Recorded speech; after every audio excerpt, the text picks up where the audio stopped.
Hello students, आज हम पढ़ेंगे क्लास 12th आईपी का topic data frame. So let's begin.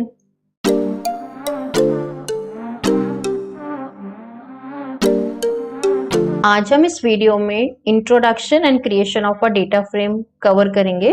So let's start. What is data frame? Data frame is another panda data structure that consist of row and column. ये देखिए, ये आपके पास row है और ये columns. This is called a raw index 0, 1, 2, 3. This is called raw index, and upper 0, 1, 2, 3 is called column index. And admission number, name, class, and stream are called the columns.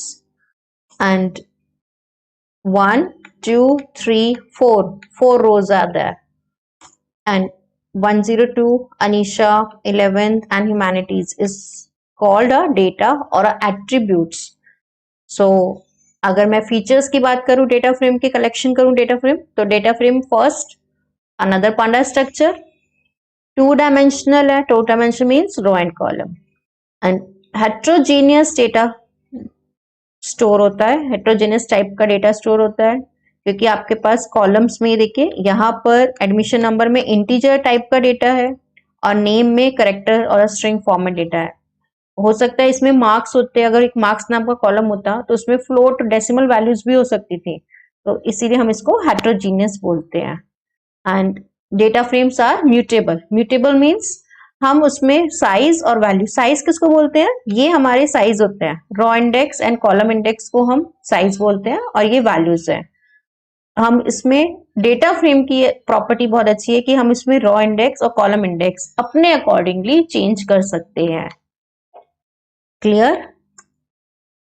सो अगर मैं आपको डेटा प्रेजेंटेशन सिखाऊं, ये 2D array कैसे represent होती है, तो मेरे पास एक टेबल है, इसका ये हमारे पास प्रेजेंटेशन है। A M into N। A stand for मेरी A नाम की एरे है, M stand for row and N stand for column. देखिए, M stand for number of rose, N stand for number of columns. तो number of elements कितने हुए हमारी array में? M into N।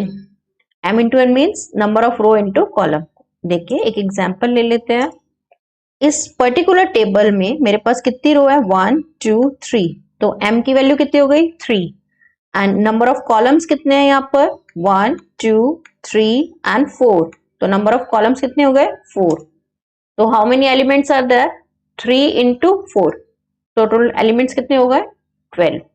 आप अगर काउंट करो 1, 2, 3, 4, 5, 6, 7, 8, 9, 10, 11, 12. So total number of elements in a data frame or a table or a 2D array is called 12. Clear? So let's start with the next topic, creation of a data frame. Data frame can be created in two ways, empty data frame and non-empty data frame. सबसे पहले empty data frame की बात करते हैं। empty means खाली। So empty data frame बनाने के लिए हमारे पास data frame नाम का ही फंक्शन है। आपको एक चीज याद रखनी है कि डेटा फ्रेम लिखते वक्त D और F हमेशा कैपिटल रखने हैं, ठीक है? So first line, remember this line, import pandas as PD। Here import is a keyword, so always written in a small letter, and pandas is a library जो हम यूज कर रहे हैं, क्योंकि डेटा फ्रेम किसका मेंबर है? Pandas का। And as PD, what is this PD called? This is called a data frame pandas object और एलाइज नेमिंग, जिसको मैं अपने पांडास को किससे रिप्रेजेंट कर रही हूँ? PD से। So next line, data frame is a member of pandas, so dot operator is used to access the member. तो PD एलाइज नेम है और उसका मेंबर कौन है? Data frame. So PD dot data frame and parenthesis, this is empty. मैंने इसमें कोई argument pass नहीं करा है। एंड अगेन आपको पता है, ये जरूरी नहीं है कि आपको डेटा फ्रेम का ऑब्जेक्ट DF ही लेना है, you can take any variable, ठीक है? आइडेंटिफायर रूल्स नहीं भूलने हैं, नंबर से स्टार्ट नहीं करना है, स्पेस नहीं देना है आपने, ठीक है? आइडेंटिफायर के रूल्स आपने यहाँ भी फॉलो करने हैं। Then print DF। सो जब आप इसको रन करेंगे, it will show a empty data frame, column and index both are empty. मैं आपको इसे रन करके दिखाती हूँ। ओपन द आइडियली, दिखाती हूँ। Open the ideally, then import pandas is a library, give a one alias name, take a variable and p pandas use कर रहे हैं हम और उसका मेंबर कौन सा यूज कर रहे हैं, data frame, and now print D, क्योंकि हमने कहाँ स्टोर करा है, डी में.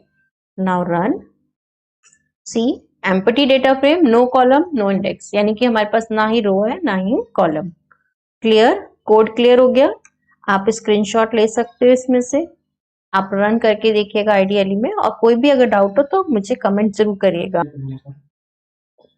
तो नेक्स्ट टॉपिक है हमारा non empty data frame. There are so many ways to create a non empty data frame, using a dictionary, using a list, using a series, using another data frame.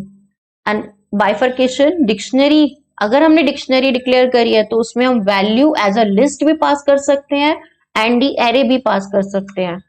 और अगर हमने dictionary declare करी है उसमें मैं value as a dictionary भी ले सकती हूँ. लिस्ट ऑफ अ डिक्शनरी भी बना सकती हूँ कि मैंने बहुत सारी लिस्ट डिक्लेयर करूंगी और उसको डिक्शनरी में पास करूंगी, और लिस्ट ऑफ लिस्ट भी बना सकते हैं. तो नेक्स्ट वीडियो में हम डिस्कस करेंगे non empty data frame. Thank you for a day.